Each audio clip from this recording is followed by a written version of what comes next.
All right, so I actually potentially have a buyer for this 95 VFR, and a couple of people have actually been asking me how to do paint correction. So if you look, obviously it's really dusty, but if you look, it's just got a lot of cloudiness. I mean, there is some rust I'm gonna have to clean up and call my buddy in to do some airbrushing later on, but most of this stuff can come out, and I can pretty much make it look brand new. So I'm gonna show you how to do that as quick as possible, easy as possible. So first things first, I recommend getting Simple Green. I use the lemon scent just because, I mean, Simple Green, it smells like crap. Lemon makes it a little bit bearable. So it's cheaper actually to buy the bigger jug and get yourself a like a, you know, secondhand or whatever it may be bottle. I actually bought both of them, but and you're gonna need some of this, which is T-Cut, the original Restore. I actually use as well this stuff. That's just like that stuff, but it's more of a liquid than a paste, so it's more like a wax, so it coats it. So what I'm gonna do is I'm gonna clean off the frame with the Simple Green, and then we'll go from there. All right, so I've basically taken everything off the bike, forks, bars, post and seat. It just makes things a lot easier to do. I've obviously found, not to mention, this stuff, yeah, when you spray it out of the bottle, it can go everywhere. So if you're not careful, if it's your first time doing it, I usually recommend putting a drop cloth down or putting it on a mat like this. So when I first got the bike, I actually did a little bit of paint correction already, as you can see on this bottom half here. That was only like one coat, but I didn't continue on. As you can see, there's a lot of you know, hazing and whatnot. You pretty much got to treat it like a car, you know. I've found that car wax works, but this stuff works the best. So you get some of the stuff off Amazon. I think it's like $20 after shipping or something. Grab a clean microfiber towel, and basically what you've got to do is, let's see if I can do this while I like to actually put a rag in front. I'll even hold it as I'm spraying, but I like to do both sides of the bike. So hold on one second. All right, so I've pretty much coated the whole entire bike, as you can see. I mean, I had a rag in front of it, and it still went all over the place. It's crazy.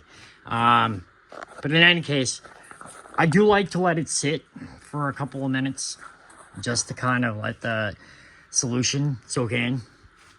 Another good thing about using a rag and kind of like holding it in the back while you're spraying it is you actually get the rag pre-soaked with the solution. So you're basically using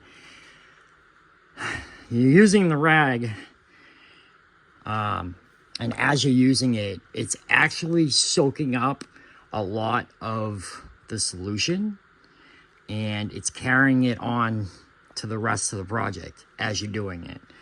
So you don't have to really lay the stuff on heavy. I do anyways on my first coat. I always do, just to get that initial cut into the clear coat. That usually helps. And then I'll go on maybe 2-3 more times, depending on the finish that I want. So basically it's like scrubbing on a wax, except you don't have to go in a circle motion. In fact, I wouldn't recommend it. One, it's just a pain in the ass, and two, I mean, it's pointless.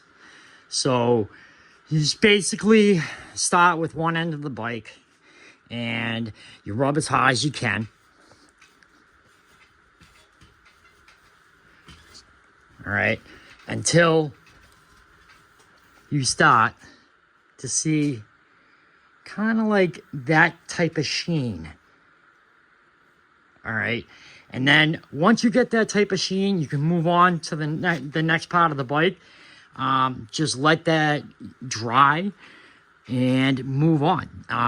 You know, you pretty much got to use a lot of muscle with this. I always recommend to use your hands the first time around. Try not to use a drill when you're applying it the first time. This just kind of gives you a rough guesstimate of how bad the paint is by, you know, actually feeling it. That'll give you kind of an idea as to, okay, do I need to get touch-up paint or whatever? So I'm going to sit here, I'm going to scrub this down, and then we'll get to the next step. All right, so I've basically got everything done. I've gone through every spot. As you can see, there is some like haziness to it. Once you're done, don't worry about that.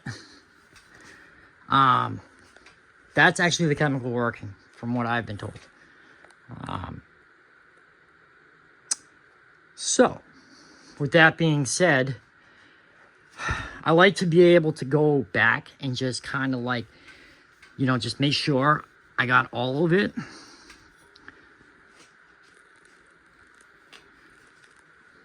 Then, what I'll do is, I'll grab another towel, dry towel.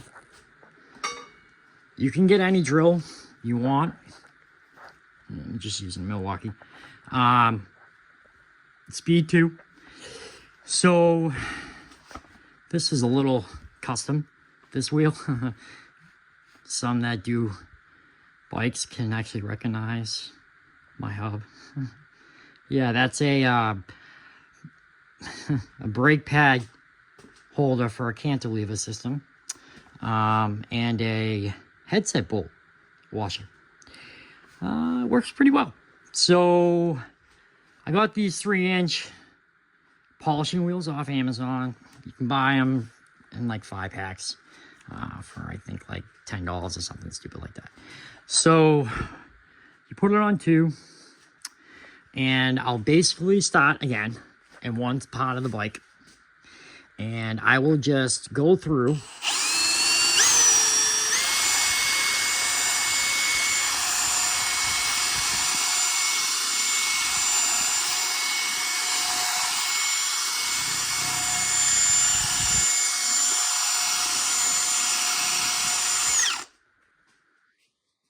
I'm going to go through the whole entire bike.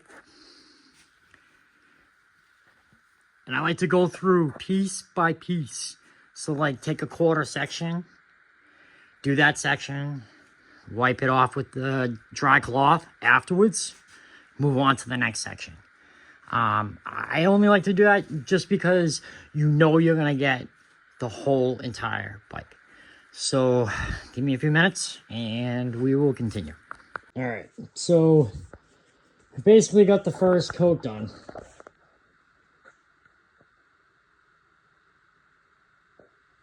I mean, there's obviously stuff I didn't see before that's definitely going to need attention. Honestly, I'm contemplating whether or not I want to do a respray on this, or if it's going to be a Survivor paint job when I'm done.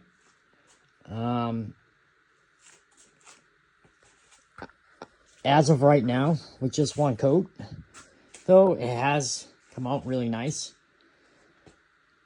There is some blemishes here. And obviously, I mean, this is the whole the left side of the bike. I mean, this is the driver's side of the bike, so this is the part that took the most abuse. Someone obviously didn't know how to ride their bike. It's that, or this did come with race wheels and race parts, so I'm almost certain that it was a race bike at one point.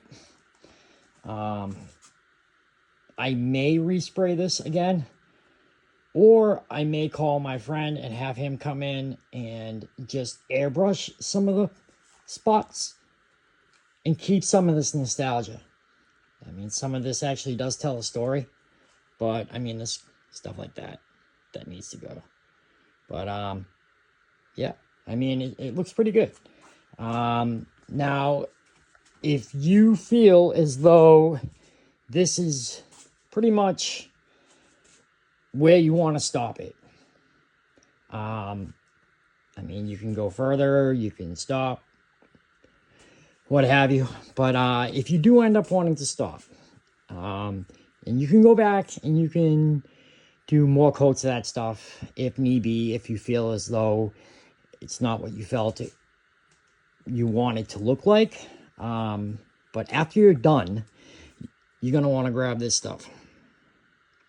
And again, this stuff is like a paste, whereas pasty liquid, whereas the other stuff was actually more of a clay. It had like a grittiness to it. This doesn't. That's why also I recommend you using another clean cloth.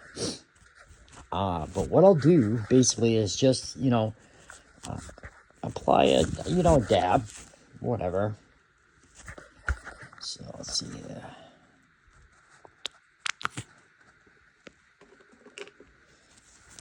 So it's a pretty big dab actually. But so what you do basically is you just spread it first, spread it all over the paint, right? And then just kind of, you know, lightly wipe it in like you would with wax. Work it into the paint. This is what this is doing, is it's cleaning off any of the excess polish that you just used, as well as it's going to fill in any of the imperfections, small imperfections, I should say. Obviously not the big stuff, but so let me go ahead and do that, and we will come back. All right, so final step. You can still use the rag that you used to dry it off when you did the coat of the other stuff. And you can actually use the same drill and the same buffer as well. And like the other coat, you want to just, you know, number 2, go up and down in quarters until the whole bike is done, making sure to wipe it as you go along. All right, so I actually went back and did one more coat of this by hand, without a drill. And I only did that because I just wasn't happy with the results once I put the other coat of the other stuff on. Again, it doesn't matter. You can go back and do it as many times as you want. I do recommend, though, if you're going to go back, try and do it by hand first. That includes taking the material off afterwards. At this point, you're compromising the clear coat. So if you start using a drill more, you're going to burn through the clear coat, and you're not going to have anything to protect the paint. So with that being said, this is final results.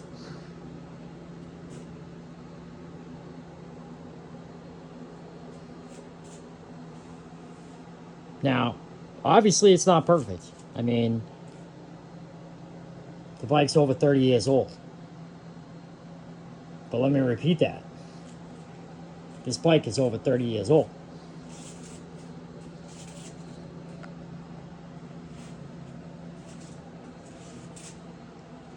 And it's got its spots, like right here,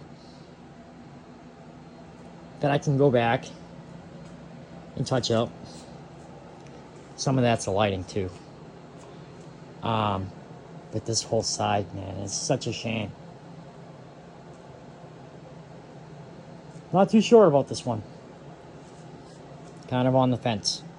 But again, I have a potential buyer in line. The buyer is well aware that we might be doing a full respray on this. He wanted to see how far I could take the paint before that step, obviously.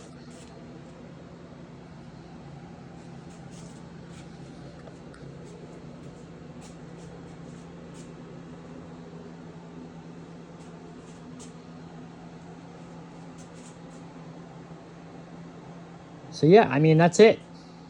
I mean, it's a piece of cake. You just kind of have to have, you know, some time on your hands. Just go at it, you know. Pick one spot, do that one spot, move on. I found that I've actually missed spots a lot when I try to do the whole bike at once.